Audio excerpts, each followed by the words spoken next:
In today's video, as the title suggests, I want to share with you a handful of books that I feel are perfect for long holiday weekend reads. Now, in the States, we happen to have Labor Day coming up, but I know a lot of the BellTube viewers watch from all over the planet. Labor Day is not really a thing, but you still do have 3-day weekends, and I wanted to compile a list here of some books that just really hit hard, yet aren't long sagas, not giant book ones in a series, something that can really fill your reading appetite over the course of 2 or 3 days and you get back to work. Let's get into it, but of course before we get into it, you know what we got to do. We got to roll the intro.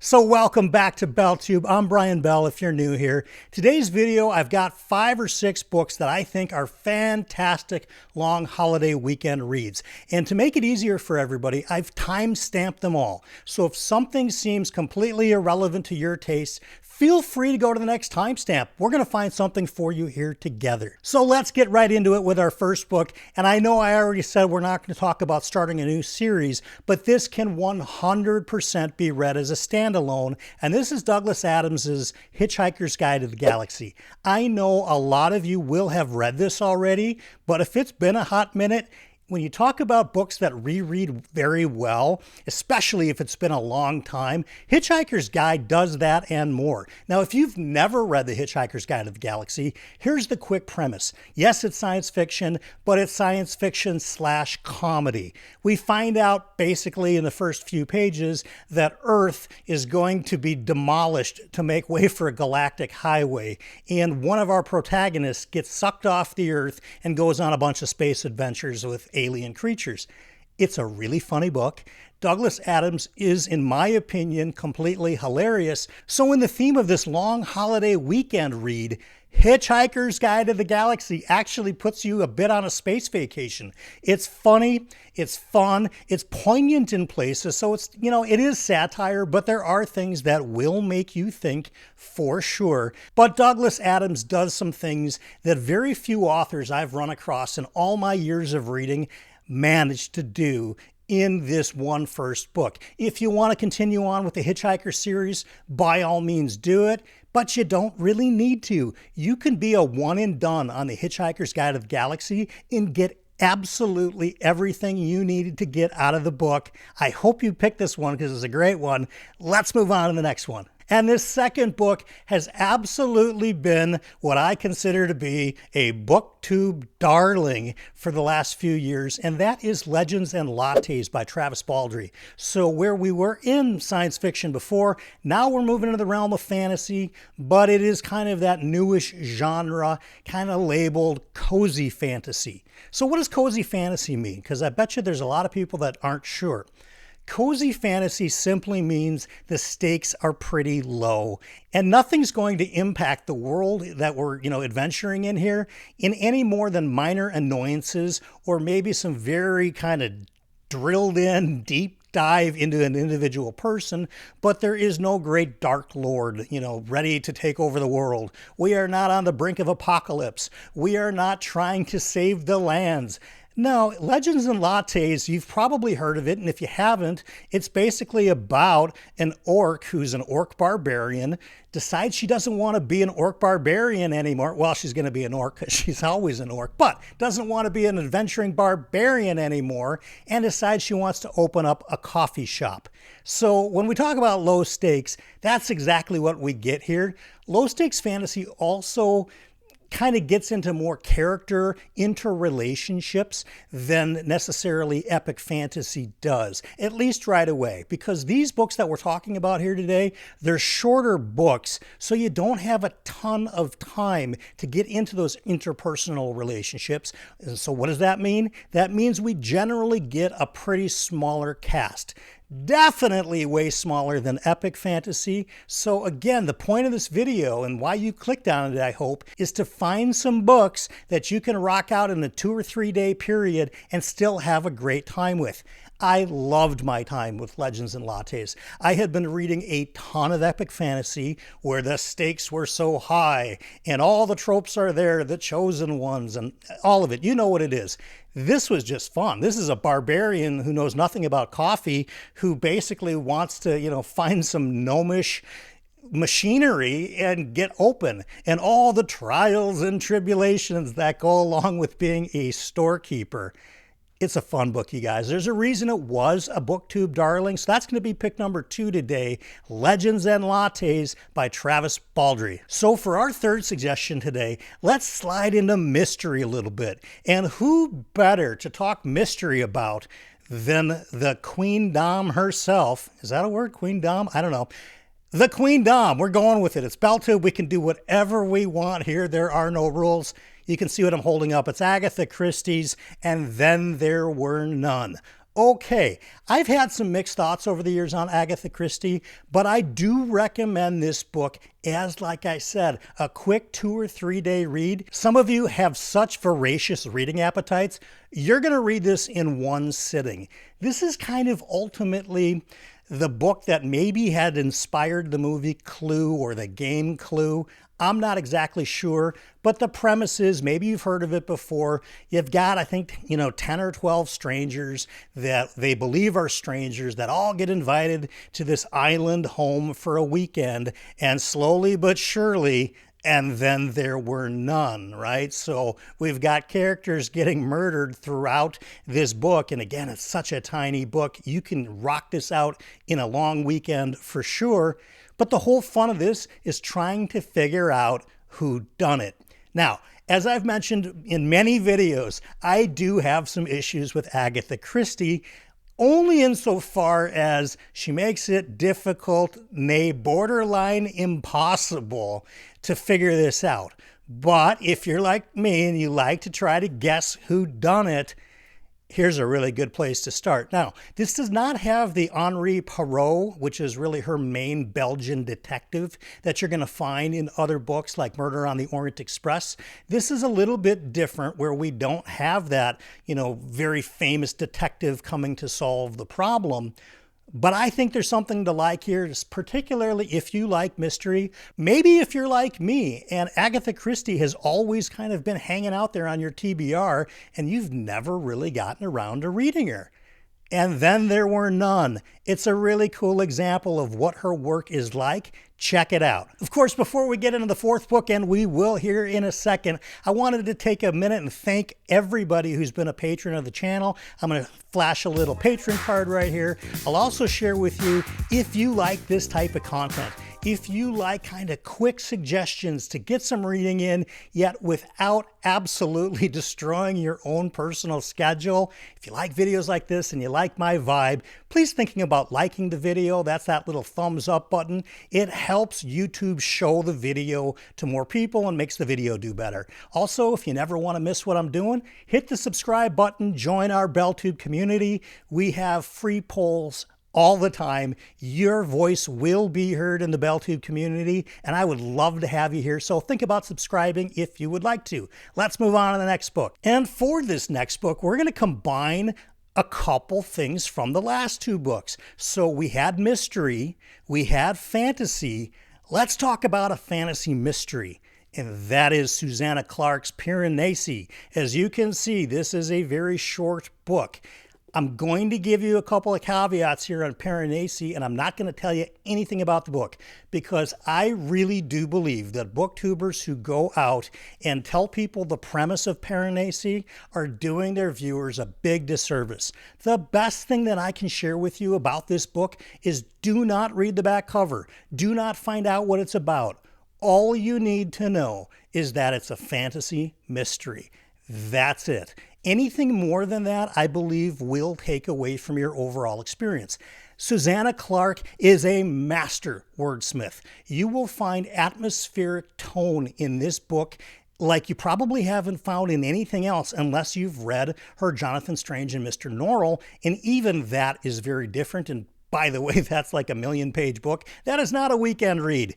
This one absolutely is. And I'm going to say, of my friends on BookTube and of other members in the BellTube community who have read Piranesi, it's got about a 90% I loved this book rate.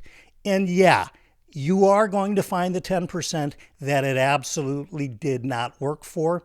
I've yet to meet a whole lot of people that give Piranesi like a 3 stars. It's kind of like either a 5-star or a 0-star.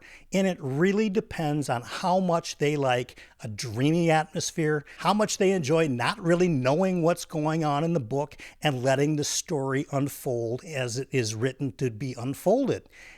I love this book. It's a favorite of mine. I'm going to put an end card at the end of this video that talks about 5 standalone books that I think are just superior and stand above almost everything else in the fantasy genre. Sneak peek, Piranesi's in that. If you like atmospheric books, this is a good one for you. I dreamt about Piranesi for 3 nights after I read this book. That's how huge of an impact it had on me. I hope you decide to check it out, but I will understand if the whole concept is maybe a little bit alien to you and you're not really feeling it. That's okay. For those of us who are really interested in that fantasy mystery or just want to know what the heck Brian is even talking about, let's do Piranesi. All right, let's move on to the next book. The 5th book on our list today actually came from the BellTube community. We do a community poll every month, and I throw up a few books, and the community votes on what they'd like me to read. And back in May, I did this community poll, and the book Never Die by Rob J. Hayes won the community poll. I had absolutely no idea. Here I would be just a couple of months later talking about incredible weekend reads or long weekend reads. Never Die is about 300 pages, but wow, does it read fast. If you like Asian-inspired martial arts, fantasy, supernatural, going on a quest, tight cast, you've really only got about 5 or 6 characters, and they're all together all the time. There's not a whole lot of plot lines that are all over the place, and you're going to find that with all of these recommendations because they're short books, right? We don't have time to unfurl all of these plot, threads and braids and all of that stuff. No, when you get into Never Die, it's pretty much pedal to the metal, let's go. Starts off with a huge action scene right at the beginning, and it does not let up until the very end. This book interests me so much when I was about a quarter of the way through it. Then I was trying to answer some questions for myself about halfway through it, and then by the end of this book, I was completely blown away because I've read, I don't know, thousands of books. Who knows? I've lost count. I'm old. It's been a long time. Anyway, he swerves us and misdirects us, here and there. He meaning Rob J. Hayes, the author, in the best possible way. If you've not read Rob J. Hayes, this is a good starting place. It's the only one of his books I've read, but he instantly became somebody that I really want to get to know better as an author. So thank you to the BellTube community for voting that book in. Now I want to pay it forward and share my love for Never Die with everybody who's brand new, with everybody who's not read the book yet, and with people who are just finding the channel for the first time. Let's move on to the bonus book. And yeah, of course we have to have a bonus book. It's BellTube. We do everything slightly extra here. If you are feeling very adventurous, if you are feeling like you want to learn some lore, if you are feeling like you want to know one of the most original, longest told epic fantasy tales of all time, well, then you probably know what book I'm going to recommend here, and I'm recommending it very tongue-in-cheek because I don't think I'm going to be reading it, but maybe you want to read it, and that is Beowulf. Yes, you can read Beowulf. BellTube, we have a whole system here set up just for you. If you are wanting that epic fantasy poem, if you want to know what is this Beowulf all about, get the book, read it. We don't care if you're only 20 lines into this poem. We have operators standing by. That's right. You can call 877-BEOWULF right now. Operators are standing by to answer all of your Beowulf-related questions, queries, and they are experts. Let me tell you, you will not regret the call. It is a free call. Once again, 877 Beowulf. You will not regret the call. Just remember that number, 877 Beowulf. Operators are standing by. And that's going to get me to one of my favorite parts of the video, and that is one for the road. All right, we are talking about long holiday weekends. We are talking about a little bit of a mental break with some of these books being a little bit lighter. Just want to share a quick thing about the importance of rest and relaxation, because if you're watching this channel, chances are you are either a big fantasy person, maybe a sci-fi reader, maybe a lit RPG reader, maybe a big series reader. Something made the algorithm show me to you because it thinks that we have similar tastes in books. And we probably do, because I love all of those. That said, let's try to find some space for some R&R in our reading. It lightens the load so much. I had a firsthand experience I'll share with you back in June where I had been reading a ton of dense books, and I had been going through just all kinds of business stuff, and that kind of comes along with being an entrepreneur, but it was all really getting very heavy on my back. And for whatever reason, my brain just kind of said, calling a timeout. You know, it was the head coach over here behind the scenes saying, you know what, you got to take a timeout. You have got to go read some things that are just fun for the sake of fun. You have to do some things in your reading that you can rock out in a couple of days. Don't look at a 14-book series or Malazan or these gigantic things and start to feel the pressure of having to get through it. Rest and relaxation, R&R, such a huge part of becoming a lifelong reader, because if you can't get that part down, I have to tell you, you're going to run into reading slumps, you're going to run into reading burnout, and sooner or later, you'll probably just stop reading altogether, and we don't want that here, and you don't want that either. I am so interested to know, what kind of books do you like to read on these long holiday weekends, or when you get a 2 or 3 days off consecutively from work? What kind of books do you get into? Share them below in the comments. I pick up so much information from you guys that they become my TBR. Like I mentioned, never die in this video. That was entirely because of the BellTube community. I'd love to know in the comments. I answer them all myself because it's super fun to do. Like I mentioned, at the end of this video, if you want to know more about 5 books that I feel are just killer standalone books, they're a little bit longer than the ones that I've mentioned here today. There's going to be an end card. You can click on it. But for now, all I'd like you to do is enjoy. If you're having a holiday weekend, enjoy it. If you don't have one coming up, try to look at your calendar and see when you do and circle it. Stay positive, everybody. I've had a lot of fun making this video. And of course, here's your fortune.